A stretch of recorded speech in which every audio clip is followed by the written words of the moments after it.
एक बहुत सुंदर कमेंट है भाई किसी का, आपके साथ शेयर करना चाहता हूँ।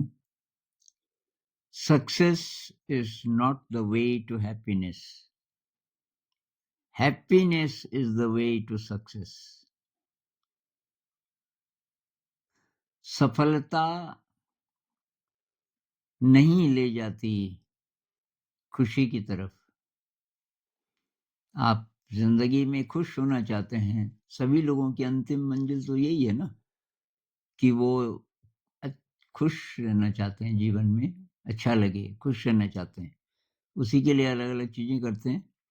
तो कि ये जो सफलता है, ज़्यादातर लोग यही सोचते हैं, मैं सफल हो जाऊँगा तब ज़िंदगी ठीक-ठाक चलेगी, तब मतलब खुशी आएगी ज़िंदगी में। मैं एग्ज़ाम पास कर लूँगा, मैं आईएएस ऑफ़िसर बन जाऊँगा, ये हो जाएगा, वो हो जाएगा, तब सब ठीक हो जाएगा। तो ये भाई साहब ये कह रहे हैं कि नहीं, सक्सेस के रास्ते से आप चलोगे, ये सोच के कि अगर सफलता मिल जाएगी, तो तब खुशी आएगी, ये रास्ता नहीं है। Happiness is the way to success. बल्कि आप जीवन में सचमुच सफल होना चाहते हो, तो रास्ता है हैप्पीनेस का। अगर आप खुश हैं तो आप पहले से सफल हैं। अगर आप खुश हैं तो अब आप कुछ करो या ना करो, आप तो खुश पहले से हैं। तो असली चाबी क्या है? हैप्पीनेस। और चिंता मत करो सफलता की। तो जो लोग बहुत ज़्यादा एंग्ज़ायटी में होते हैं ना कि अब क्या होगा? आजकल बहुत सारे कमेंट्स आ रहे हैं इस तरीके के विद्यार्थियों के, कि बहुत कम टाइम रह गया, सिलेबस बहुत ज़्यादा है, परिवार में कोई प्रॉब्लम है, किसी का कोई दोस्त है, कोई लव अफेयर है किसी से, और या तो धर्म अलग-अलग है, या किसी और कारण से अब परिवार वाले नहीं मानते, या प्रेशर है बहुत ज़्यादा परिवार का कि ये एग्ज़ाम पास करना ही करना है, बहुत कारणों से स्ट्रेस है, एंग्ज़ायटी है। अ, और फिर भी ये ड्रीम है कि अगर ये पार हो जाता, अगर मैं पास हो जाता या हो जाती, तो तब सब ठीक हो जाता। ये रास्ता नहीं है। इस समय खुश होना बहुत ज़रूरी है, इस पल में। आगे का कोई भरोसा नहीं है। आगे के जीवन पे डिपेंड मत करो, भविष्य पे बिल्कुल डिपेंड मत करो, कुछ नहीं कह सकते आगे क्या होगा। लेकिन अगर आपने ये पकड़ ली बात, इस क्षण में खुश रहना है, आज के दिन मेरे पास जो भी अपॉर्च्युनिटी है, आज के दिन जैसी भी स्थिति है, उसमें खुश रहना है। अब कैसे खुश रहें? अगर परिवार में बहुत ज़्यादा टेंशन है, लोग बहुत ज़्यादा आपको परेशान करते हैं, तो वहाँ कैसे खुश रहें? कहीं जा भी नहीं सकते। तो भई जितनी विकट परिस्थिति है, उतनी आपको अपने अंदर की शक्ति बढ़ानी होगी। उसको भी अपॉर्च्युनिटी की तरह लो,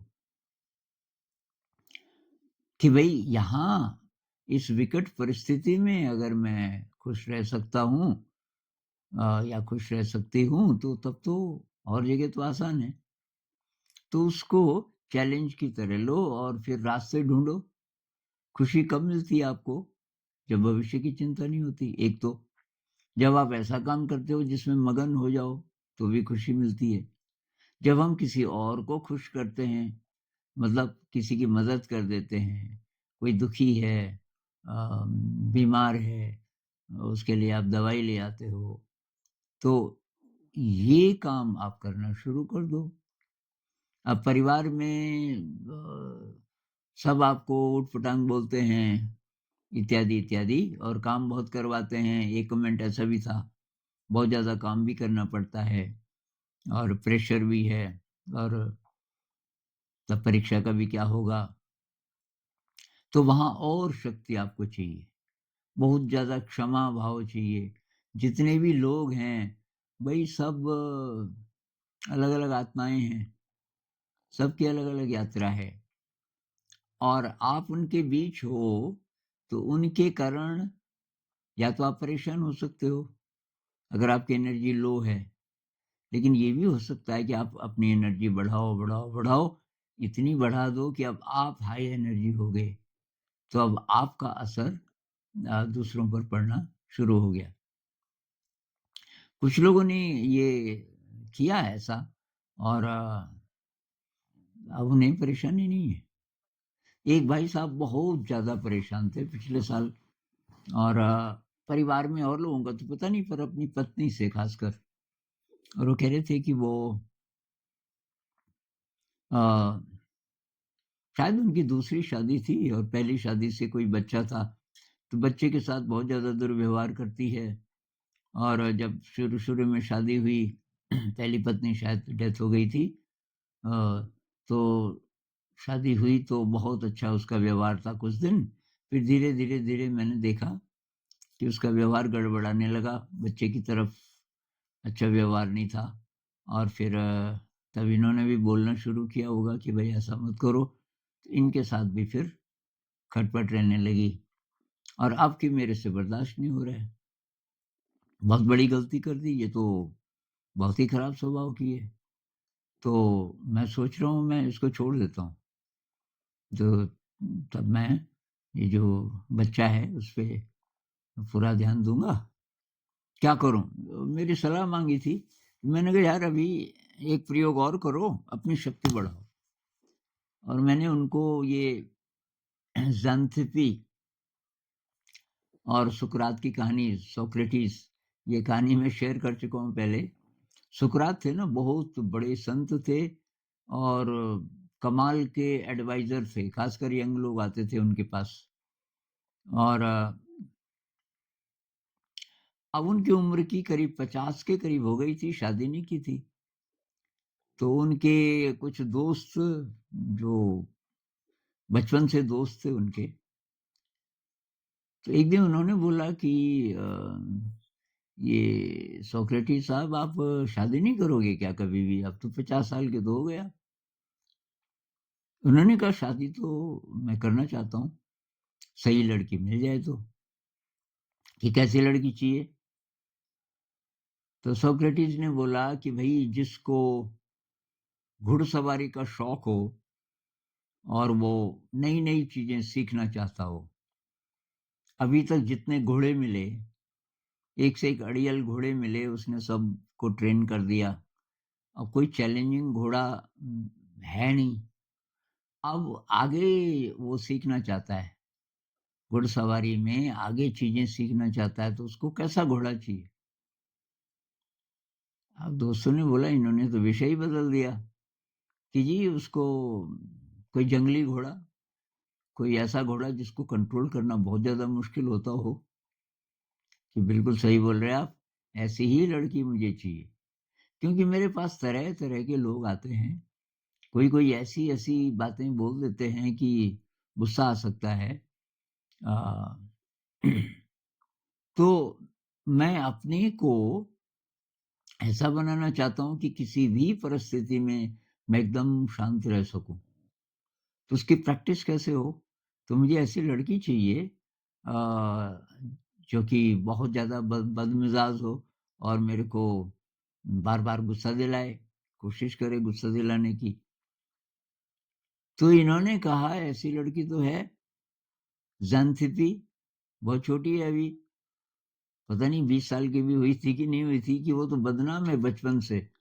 पता नहीं क्या शैतान है उसके अंदर कि वो तो हर एक बात ऐसे बोलती है कि मतलब बड़े-बड़ों को, बड़े-बड़े संतों को गुस्सा आ जाए और मतलब उसके साथ कोई 1 घंटा भी रहे और शांत रह जाए, बहुत मुश्किल है। तो सोक्रेटिस ने बोला, "अच्छा, तो जाओ पूछो उसको मेरे साथ शादी करेगी।"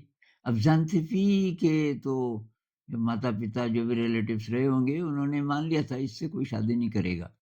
क्योंकि दूर-दूर तक वो मशहूर थी, किसी अच्छे ख़ानदान की भी थी, तो ख़ानदान का नाम तो पहले से था, मतलब अच्छे लोग थे। लेकिन ये ऐसे पैदा हुई उस ख़ानदान में ऐसी लड़की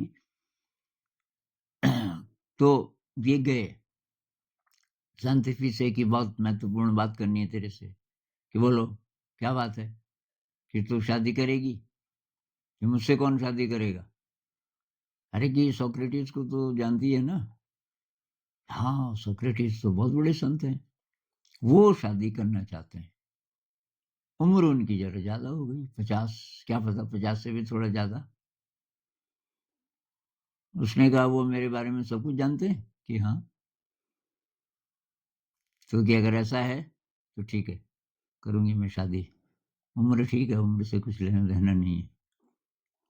तो क्योंकि ज़ांथपी ने देखा ये मौका है, अब शादी तो होगी नहीं तो चलो सोक्रेटिस ही सही, शादी हो गई। और वो वाक़ई इतनी ज़्यादा चैलेंजिंग थी कि सोक्रेटिस जैसा ही रह पाया उसके साथ। कई कहानियाँ हैं, एक कहानी ये है आपने सुनी होगी कि बहुत गणमान्य विद्वान दूर-दूर से आए हुए थे, उनके साथ आते थे ना उनके साथ बातचीत करने और बहुत गहरी फिलोसॉफ़िकल चर्चा चल रही थी। अभी ज़ांथपी अटेंशन सीकर भी थी, बार-बार ये आके बोले सोक्रेटिस को कुछ-कुछ बोले कि बस अब हो गया, बातचीत हो गई, बातचीत खत्म करो। और उन लोगों को बोले कि भई आप लोग अब आप जाइए। सोक्रेटिस ने कहा, भई इनको कुछ मत बोलिए, तुम ये मिलने आए ना, अभी-अभी बस थोड़ी देर और बात करेंगे। अब ये जब कई बार उसने बोल दिया कि बातचीत बंद करो और वो नहीं माना, तो अंदर से गंदा पानी लाई, 1 बाल्टी और उसने सोक्रेटिस के ऊपर डाल पहले तो बहुत बोली, फिर वो पानी उसके ऊपर डाल दिया। वो जो विद्वान लोग थे उनको नहीं था पता कि ये ज़ांथपी ऐसी है, सारे एकदम स्तब्ध। तो सोक्रेटिस के पास कोई कपड़ा रहा होगा तौलिया टाइप का, साफ करने लगा और फिर बातचीत जारी रखी। उन्होंने कहा, "1 मिनट ठहरिए, ये आपकी पत्नी है?" कि हाँ। छी! गंदा पानी फेंक दिया आपके ऊपर? अरे भई कि पहले बादल गरजते हैं, उसके बाद बारिश होती है, आपको नहीं पता? तो फिर वो हँसने लगे। बस मतलब पहले ये बादल गरजने का मतलब पहले बोलती रही, फिर ये इसने पानी डाला, उन पे फ़र्क नहीं पड़ता था। तो मैंने ये कहानी अ, एक वीडियो में बताई थी कि भई ऐसे भी लोग हैं। तो ये जो भाई साहब थे, इन्होंने बोला कि ये काफ़ी महीने पहले वो जो वीडियो था ज़ांथपी वाला, उससे मुझे बहुत असर पड़ा। एक और मैंने और वीडियो बनाया था कि भई कोई पौधा है बहुत नाज़ुक, ज़ोर का तूफ़ान चले तो टूट सकता है। अब वो पौधा आपने लगा दिया पहाड़ की चोटी पे कहीं, जहाँ भयंकर तूफ़ान चलते हों, तो अब आप उसको बचाना पड़ेगा, जब तक वो पौधा छोटा है, उसको बचाना पड़ेगा, जिधर से हवा ज़्यादा चलती है, विंड ब्रेकर, कोई दीवार टाइप ऐसा कुछ करना पड़ेगा। लेकिन वही जब बहुत बड़ा वृक्ष बन जाता है, अब उसको प्रोटेक्शन की ज़रूरत नहीं पड़ती, बल्कि अब वो वृक्ष तूफ़ान के साथ खेलता है। बड़े-बड़े तूफ़ान आते हैं और वो खेलते हैं उसके साथ।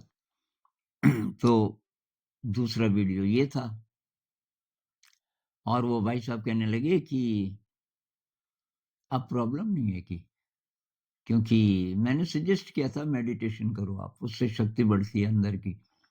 कि मैंने अपनी शक्ति बढ़ाई, बस इस काम पे मैं लग गया और क्षमा भाव वो कुछ भी करे, भई वो अलग आत्मा है, उसकी अलग यात्रा है। और धीरे-धीरे कि अब ऐसी स्थिति है कि अब मुझे फ़र्क नहीं पड़ता, मैं शांत रह लेता हूँ और उसके लिए प्रार्थना करता हूँ और उसका कि थोड़ा व्यवहार भी बदलने लग गया, बच्चे के लिए भी, मेरे लिए भी, उतना ज़्यादा उग्रता अब नहीं है। तो बात हम ये कह रहे थे कि ज़िंदगी में सफलता क्या है? तो भई सफलता ये अंदर की शक्ति है और यही शक्ति हमें खुशी दे सकती है। कैसी भी परिस्थिति हो, उसमें हम खुश रहना सीख सकते हैं। तो है ना कि रक्स जंजीर पहनकर भी किया जाता है। जंजीरें बाँध दी किसी ने आपके पैरों पे, फिर भी आप डांस कर सकते हो। तो तो ये जो बात है ना, success is not the way to happiness, ये सक्सेस उसी को तो बोलते हैं ना बाहर की दुनिया में। पैसा मिल जाए, नाम मिल जाए इत्यादि, इत्यादि, लोग बोलें वाह, वाह जी बड़ा आदमी बन गया। ये हो भी जाएगा, खुशी मिलेगी ज़िंदगी में ज़रूरी नहीं है। Happiness is the way to success. आप सफल ज़िंदगी जीना चाहते हो, तो खुश रहना सीखो। किसी भी स्थिति में खुश रहना सीखो। विकट परिस्थिति है तो अपनी शक्ति बढ़ाओ। क्योंकि ये जो खुशी है, ये किसी चीज़ पे डिपेंडेंट नहीं है। आप सचमुच खुश अगर होना चाहते हो, तो किसी पे डिपेंडेंट आप ना हो।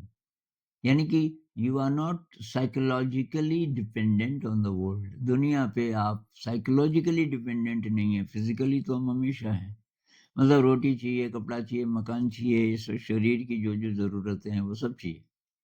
थोड़ा बहुत पैसा चाहिए, ट्रैवल करना है, आपको लैपटॉप खरीदना है, ये जितनी चीज़ें एक्चुअली अ, ज़रूरत होती है हमें, वो तो चाहिए। लेकिन साइकोलॉजिकल डिपेंडेंस क्या है?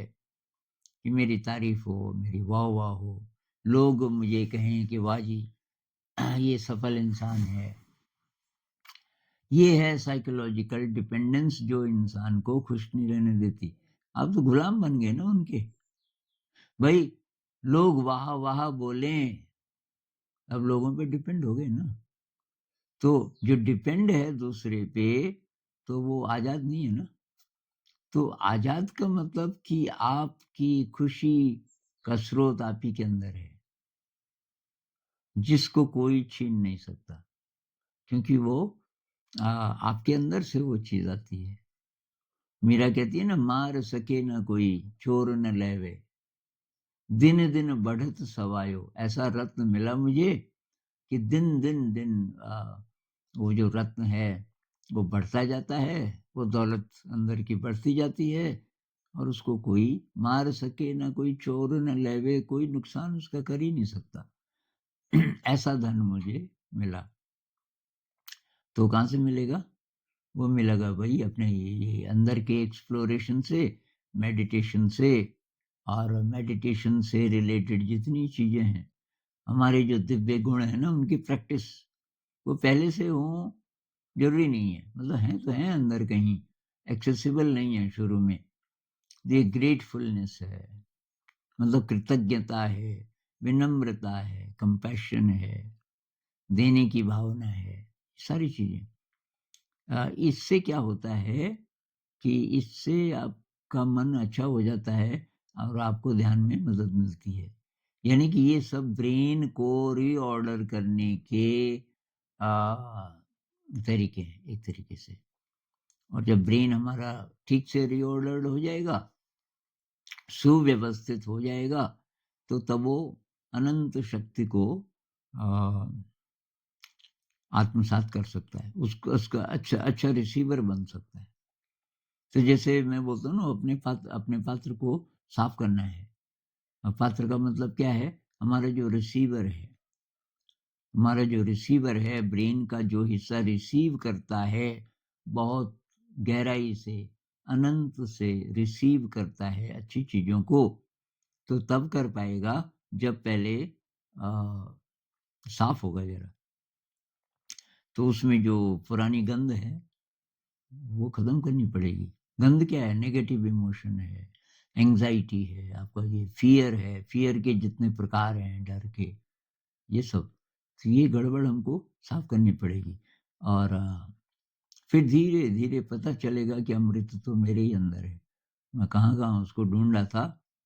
कस्तूरी कुंडली बसे मृग ढूँढे वन माही। भाई संत लोग बहुत प्रकार से, बहुत खूबसूरती से कह गए, जो कि न्यूरोलॉजी वाले अभी थोड़ा-थोड़ा बोलना उन्होंने शुरू किया ज़रा जटिल भाषा में।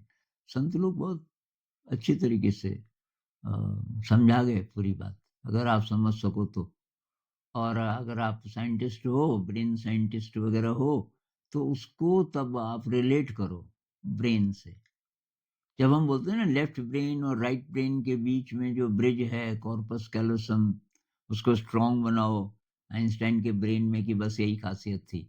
कॉर्पस कैलोसम बहुत स्ट्रांग था। तो राइट ब्रेन और लेफ्ट ब्रेन, दिल और दिमाग, एनालिटिकल माइंड और ये जो एस्थेटिक माइंड है, ये इनमें बहुत अच्छा आदान-प्रदान हो जाए, या दूसरे ढंग से कहें कि आपके ब्रेन के जितने रीजन्स हैं, ये फ्रंटल लोब, ऑक्सीपिटल लोब इत्यादि, इत्यादि, जितने इलाके हैं ब्रेन के, उनके बीच नए न्यूरॉन्स के नेटवर्क्स बन जाएँ।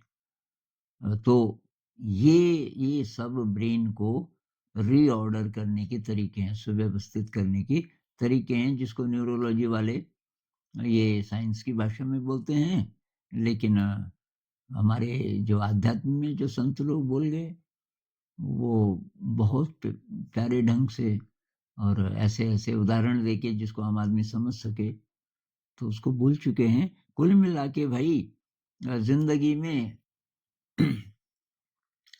आपको सचमुच सफल होना है, तो खुश होना सीखिए। सफलता इस क्षण में है, भविष्य में नहीं है। क्योंकि खुशी पहले, तो खुशी तो चाहिए। भई success is not the way to happiness. आप हैप्पीनेस को चेज़ कर रहे हो कि हैप्पीनेस जैसे कहीं है और वहाँ जाने के लिए सफल होना पड़ेगा, तो खुशी मिलेगी, ये तो बार-बार वाली खुशी है। ये तो लोग बोलेंगे कि भई आप अच्छे इंसान हो, खुश इंसान हो, लेकिन आप पता नहीं हो कि नहीं हो, उसके कारण तो हो नहीं सकते। बाहर की दौड़ आपको वहाँ तक नहीं ले जा सकती खुशी की तरफ। खुश तो पहले, कुछ भी करते हुए बी हैप्पी, और मेडिटेशन उसका एक रास्ता है। मेडिटेशन अगर आप उसको व्यापक रूप से देख सकें, कहने का मतलब शील का पालन करें, पारमिताओं का अभ्यास करें, विनम्रता, कृतज्ञता, देने का भाव इत्यादि, इत्यादि इनका भी अभ्यास करें, तो बस अंदर ही अंदर से दिन दिन बढ़त सवायो, वो